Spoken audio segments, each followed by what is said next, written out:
shit, then they make country a petty style. Now where's all my country folks that actually could go survive? When that stock market crashes, I'll be somewhere deep off in these pines, killing shit, kicking ass, and taking what the hell is mine.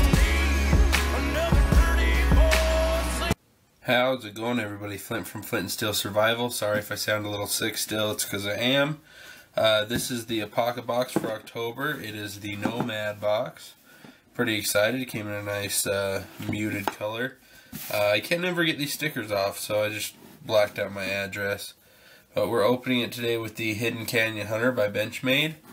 Nice sharp little blade, perfect for skinning. So, figured this week, or this month, I'll give you this view, see how we like that.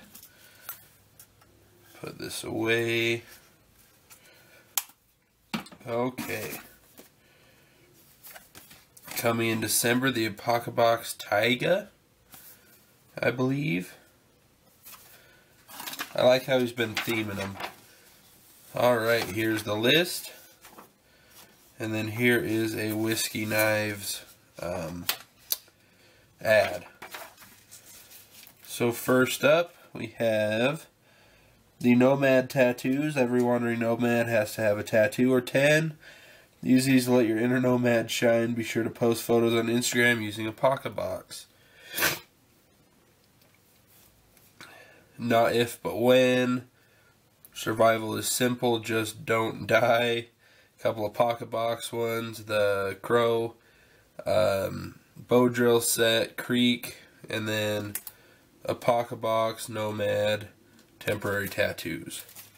So we all know what temporary tattoos is. That's a little gimmicky, but not too bad. Next up, I'm seeing hard use survival repair resin. So we all know what resins are. It's like pine pitch kind of stuff. Open this guy up. I love how it comes in a nice little tin with a hinge.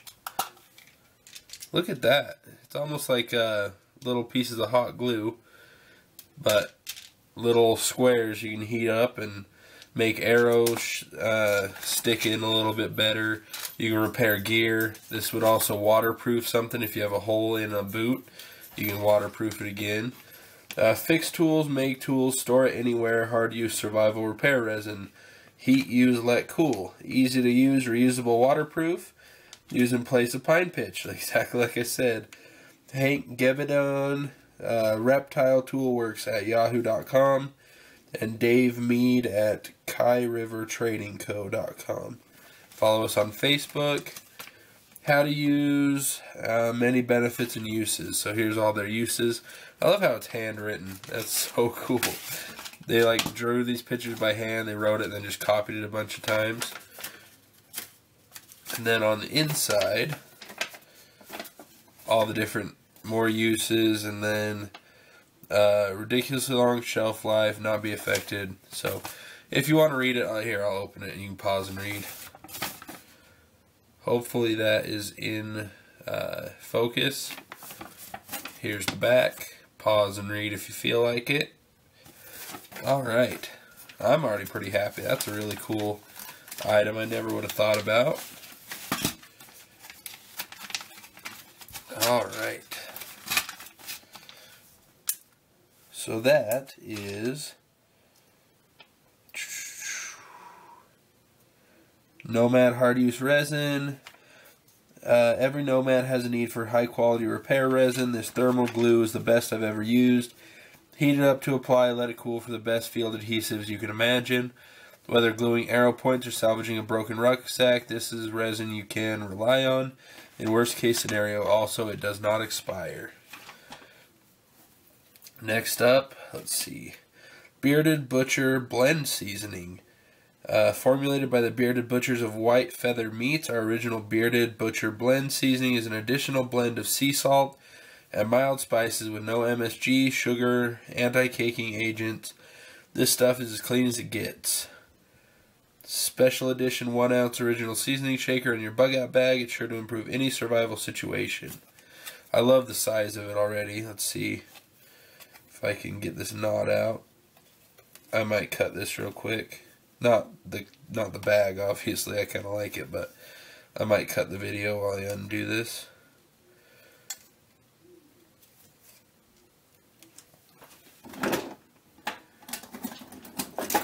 This is the perfect task for my Gerber dime. Used, abused, and loved. There we go. Better than me sitting here fumbling with that forever.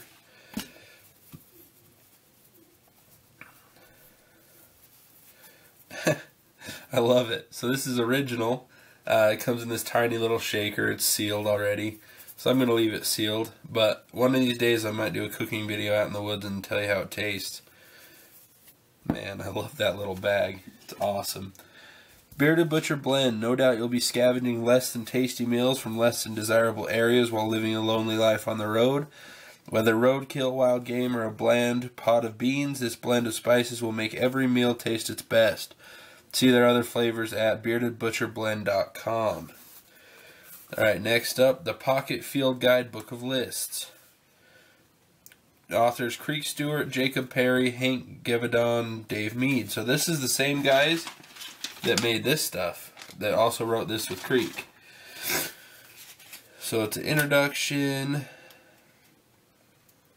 Oh, this is places when you go there, if you need to scavenge them. Hardware store, thrift store, sporting goods store, gas station, auto parts, auto sales, pet store, jail, courthouse.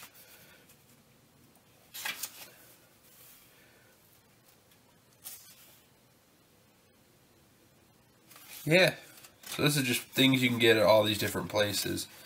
Craft hobby store has a lot. Construction site, awesome. So this is like a scavenger's list. Things you can find different places and what you go there looking for. Magic Punky Dust, www.magicpunkydust.com. Oh, let me read the Pocket Field Guide real quick. All nomads must be able to get in and get out of abandoned or disaster-torn areas quickly. This Pocket Field Guide is just a ticket when sourcing goods from cityscapes. Just a task that must be done quickly and efficiently. Each list is a quick reference guide to scavenging key items from specific types of retail or commercial establishments.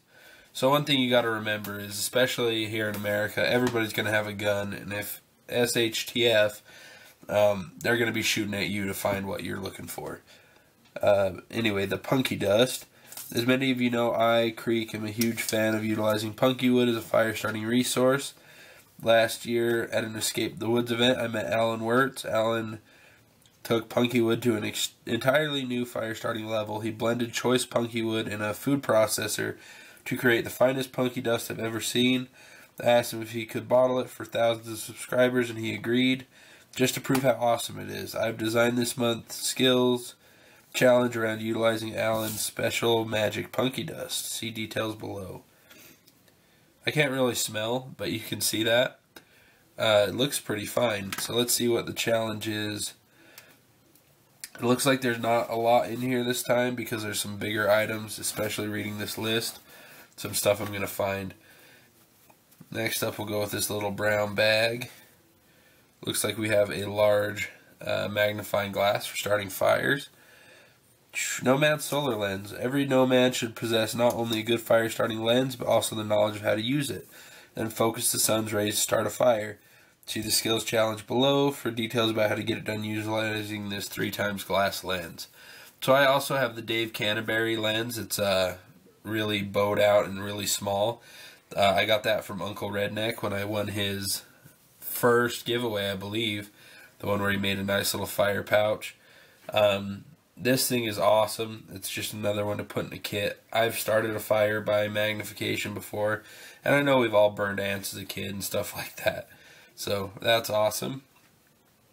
Go with this. The Frontier Straw Blue Line Parasite Protection Aqua Mira. I've never actually used this one before. I have I believe it's a Life Straw, and I have a I want to say it's like Kelty?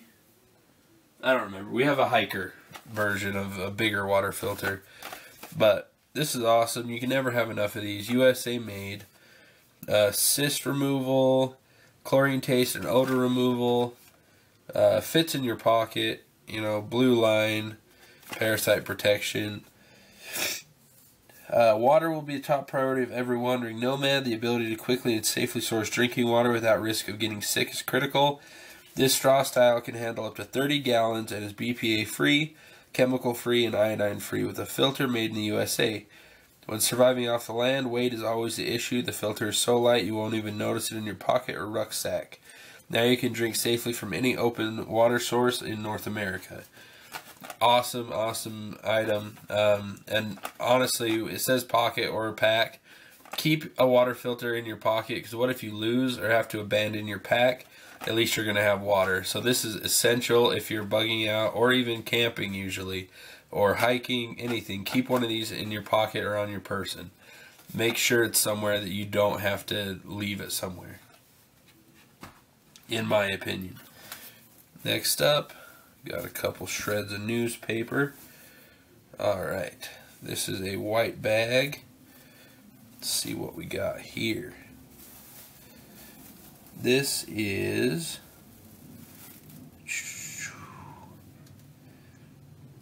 I don't think this has a name. It's just more of that packaging they used to use in a pack. It's a nice little fire bundle. I bet it's for starting the fire. Yep, tinder materials for starting the fire. So you'll see this. It's just wood shavings. You'll see this when I try the fire starting. I'm probably going to do it in my backyard as soon as the snow falls, just to show you how cool it is. So that's that. Next up, we'll go for the big guy. Alright, we have the Hideaway Tarpaulin. So this, let me see. It's a really small, compact tarp. It feels like tent material. Let's see what it has to say. Every nomad needs a top quality poncho and shelter system. The Hideaway Tarp is both of these rolled into one compact package. Thick rubberized material is reminiscent of older ponchos that are a favorite of many outdoors men and women, but are hard to find. The large footprint and included grommets make it a suitable canopy shelter as well to protect from the rain, wind, and snow. This durable enough to be used as a roof to cover tarp on a lean-to shelter, or stretch with paracord as a standalone canopy shelter system. The olive drab color also makes it perfect for tucking away in the woods undetected if necessary. So, very nice tarp. As you can see, it folds out into a full tent if you had some stakes with it. Or you can use the walking sticks like a lot of backpackers do. But great, easy to hide tarp. One of my favorite things to put in a bug out bag is painter's drop cloth instead of a tarp. But with this being so small, you're not going to miss anything if you put this in instead. So I really like that product. It's really thin but still strong. Alright, I think this is the end. Got a couple of real nice pieces of, oh man, like jute twine, but the thick stuff. And then next up is the pocket knife, which is a Nomad pocket knife. I believe this is from Whiskey Knives, maybe? We'll see. That has passed the test of time. The liner and lock sheep's foot blade is made in Portugal using German stainless steel and a beechwood handle with aluminum ferrule. Those familiar with MAM knives already know they represent timeless quality, both affordable and field tested by generations of European outdoors men and women. So it looks like what you get is a very large, thick blade for such a small pocket knife. The handle is very well finished. MAM Portugal since 1870. I guess I could have read, huh? It also says right there. Appears this liner lock has 100%. It only allows for that much movement. There is a small gap between the lock and the blade, but you're not really missing much. It's got a nice nail nick. It's a really thin blade, but very, very sharp. Let's just see.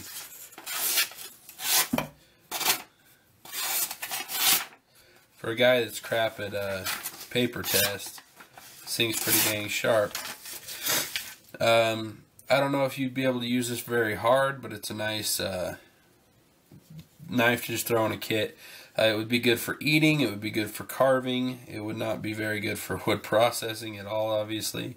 It would make a good feather stick, but I do like the little leather cord. If you look, it's just got metal wrapped around the wood to keep it together. Let's see, no side to side, I mean other than the top of the blade, but there's no wiggle there. In the lockup, it's got a nice washer in there. And then it feels almost backwards to push the lock, you know, in your hand. It would be towards your hand instead of away. I really like that though. That's pretty cool. It's nice and light too. The all wood handles with no liners other than just the top wrap. I really like that. The only thing I don't like is the single pin. It's not screws, so you can never adjust it. So hopefully it never gets loose on me. But yeah, I really do like that. It feels like the tip's already bent. That's slightly unfortunate, but I can always bang that out. And then I might bring the grind up just slightly higher because it's very, very small. That's it. So thanks everybody for watching. Got some newspaper, and I appreciate your time. You have a good one. Bye.